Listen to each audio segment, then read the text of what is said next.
Bab 1809. Semoga perjalananmu menyenangkan. 1. Mileye bingung dan berkata, "Tolong, maukah kamu datang dan bercinta denganku dulu? Kenapa terlihat seperti sedang menggertakmu?" Wendirto dengan muram berkata, "Kamu memiliki ayah yang begitu kuat, mengapa kamu tidak mengatakannya lebih awal?" Setiap orang. Mileye agak tercengang saat mendengarnya. "Alam asli, kamu benar-benar kualitas super." Wendirto menatap pria berbaju biru lagi dan berkata dengan suara muram, "Putramu sengaja berpura-pura lemah agar lawan lalai, lalu mengambil kesempatan untuk meraih kemenangan akhir. Apakah kamu mengabaikannya begitu saja?" Mileye. Pria berbaju biru memandang Wendirto dan tersenyum. Siapa yang memberitahunya bahwa dia memiliki ayah yang baik? Jika kamu tidak setuju, panggil ayahmu, semua orang berjuang untuknya. Mileye. Ekspresi Wendirto membeku. Pria berbaju biru tertawa dan berkata, "Waktu hampir habis, jadi mudah bagi kalian berdua untuk pergi bersama." Saat dia berbicara, dia mengayunkan pedangnya. Cish. Sinar cahaya pedang langsung memusnahkan Wendirto. Ini sudah berakhir. Klan surgawi benar-benar musnah. Kekuatan yang telah ada selama ratusan ribu tahun baru saja menghilang.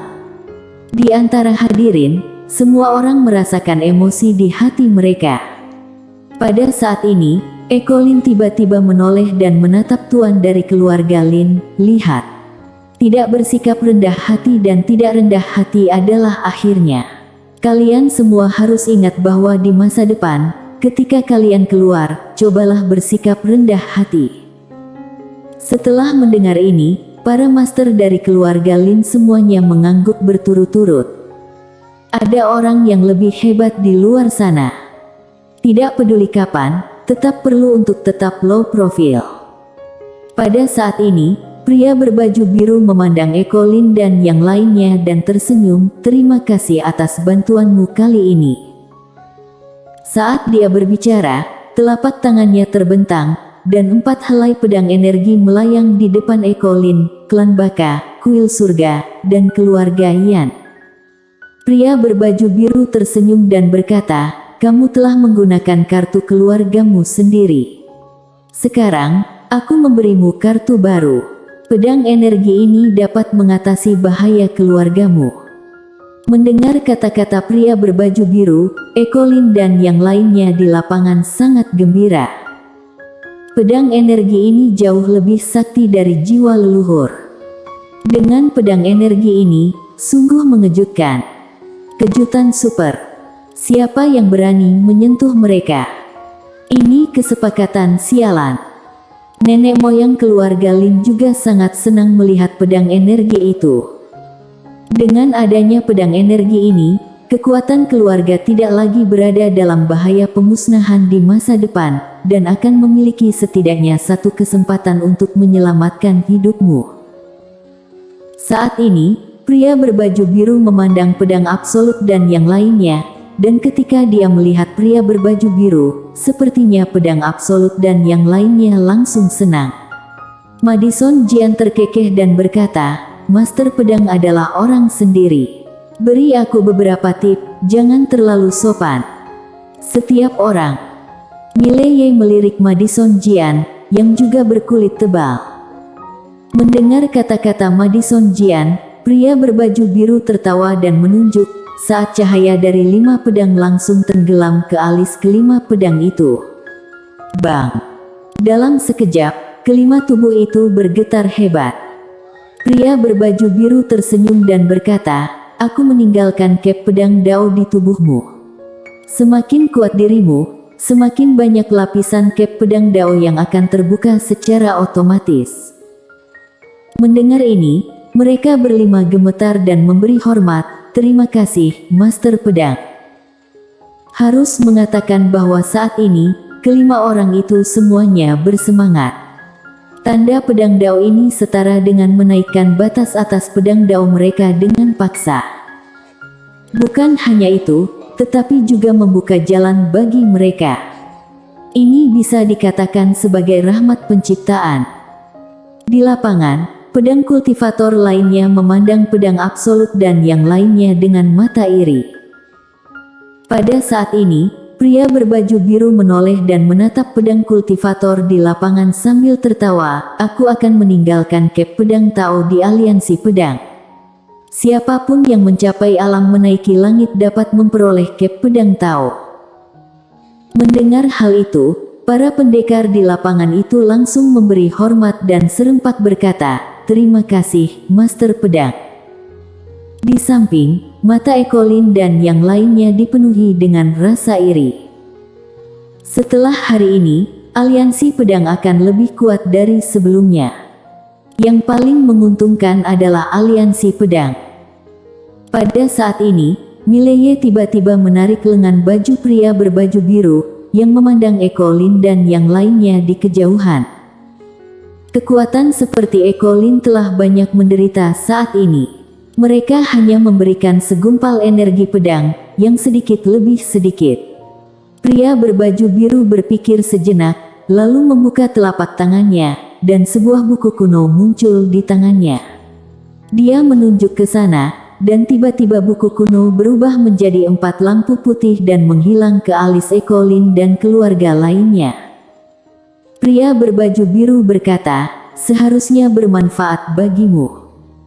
Sesaat kemudian, Ekolin dan yang lainnya tiba-tiba menjadi bersemangat, dan beberapa orang dengan cepat memberi hormat kepada pria berbaju biru, berkata, "Terima kasih, Master Padang."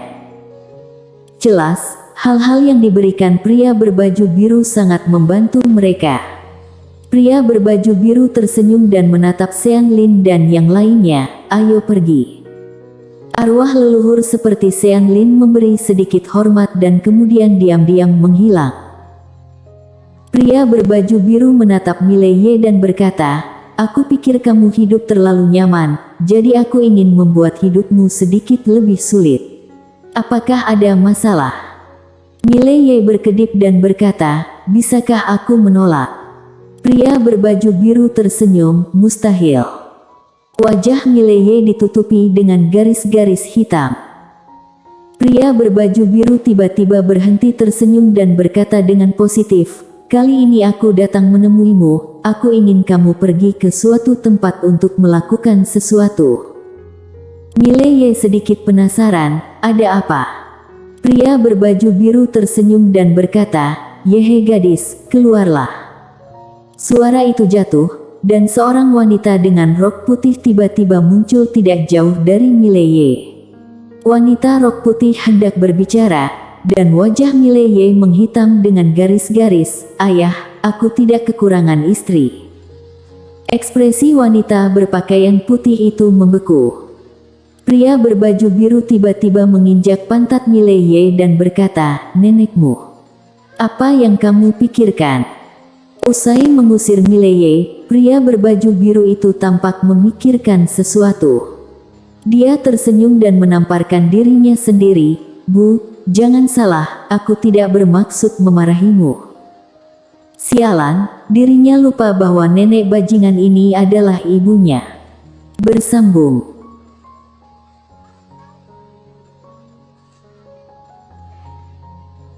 Bab 1810.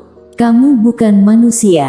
1. Melihat pria berbaju biru menamparkan dirinya sendiri, beberapa orang di lapangan, seperti Ekolin, tidak bisa menahan tawa. Ayah dan anak ini terlalu lucu. Di kejauhan, Mileye melirik wanita bernama Christie yang tidak jauh darinya, dan harus mengatakan bahwa wanita itu terlahir dengan kecantikan asli. Dari semua wanita yang dia temui, dia pasti bisa menempati peringkat 3 besar. Terutama mata itu, yang pupilnya berwarna biru kristal, seperti bintang, sangat menarik. Selain itu, sosok wanita juga sangat bagus, terutama dengan pinggang dan kakinya yang membuat orang ingin memegang dan bermain dengan lembut. Mileye agak malu. Dia pikir ayahnya akan menemukan dirinya seorang istri lagi. Ternyata itu sebuah kesalahan. Ini masalah besar. Sayang sekali. Yehe melirik Mileye dan tidak berbicara, tapi dia sudah waspada. Pria berbaju biru memelototi Mileye dan berkata, "Apa yang kamu pikirkan sepanjang hari? Ini Kristie, jangan kasar." Mileye mencibir dan menatap Yehe, memeluk tinjunya. "Nak, aku baru saja membuat kecerobohan. Maaf." Kristie sedikit mengangguk, "Hal kecil." Mileye menatap pria berbaju biru dan berkata dengan positif, "Ayah, bagaimana kamu akan mengaduku?" "Oh tidak, kamu akan melatihku lagi." Setiap orang. Pria berbaju biru menggelengkan kepalanya dan tersenyum. "Kalian, sepertinya hidup kalian cukup nyaman. Makanya kurus sekali." Mileye. Pria berbaju biru melirik Kristie dan berkata, "Kamu harus pergi ke kampung halamannya dengan Kristie dan membantunya menyelesaikan masalah yang mereka alami di sana sekarang." Mileye sedikit bingung, "Masalah?" Pria berbaju biru mengangguk dan berkata, "Mereka telah menemui beberapa masalah kecil di tempat itu." Masalah kecil. Di samping, Kristie mau tidak mau melirik pria berbaju biru, otaknya agak bingung. Apa itu sedikit masalah? Mengapa kakeknya membiarkan dirinya datang untuk menemukan pria berbaju biru ini? Ayah dan anak ini sepertinya tidak bisa diandalkan. Dia ragu-ragu sejenak dan hendak mengingatkan pria berbaju biru ketika Mileye tiba-tiba tersenyum dan berkata, "Ayah, jika aku pergi, apakah akan ada hadiah?" Pria berbaju biru tersenyum, "Ya." Mileye dengan cepat bertanya, "Hadiah apa?" Pria berbaju biru terkekeh dan berkata, "Aku akan memberimu 2 mulut besar." Mileye. Pria berbaju biru tersenyum dan berkata, "Aku seharusnya pergi, tapi kebetulan aku ada urusan dan harus pergi ke suatu tempat dengan kakak tertuamu, jadi kamu hanya bisa pergi menggantikanku. Apakah ada masalah?" Mileye bertanya, "Apakah ini sedikit masalah?" Pria berbaju biru mengangguk dan berkata, "Masalah yang sangat kecil." Kristie menatap pria berbaju biru, wajahnya penuh keheranan. Mileye berpikir sejenak dan kemudian berkata, "Beri aku hadiah. Lagi pula, pertengkaran ayah dan anak berarti." Pria berbaju biru memelototi Mileye dan berkata, "Mengapa kamu begitu tidak tahu malu dan kurus?" Pedang kultivator tiba-tiba berkata, "Bagaimana ayah, begitulah anak laki-laki." Pria berbaju biru, Mileye. Pedang kultivator tersenyum dan berkata, "Beri dia hadiah. Biarkan dia memiliki motivasi." Pria berbaju biru menggelengkan kepalanya dan tersenyum. Dia menatap Mileye dan berkata, "Jika kamu membantu gadis Kristie menyelesaikan masalah mereka, aku akan memberimu kejutan." Mileye menggelengkan kepalanya dan berkata, "Menara kecil mengatakan kamu paling suka menipu orang dan tidak memiliki integritas sama sekali, jadi mari kita bersikap praktis." Menara kecil langsung bingung. Pada saat itu, pria berbaju biru membuka telapak tangannya, dan menara kecil muncul tepat di tangannya.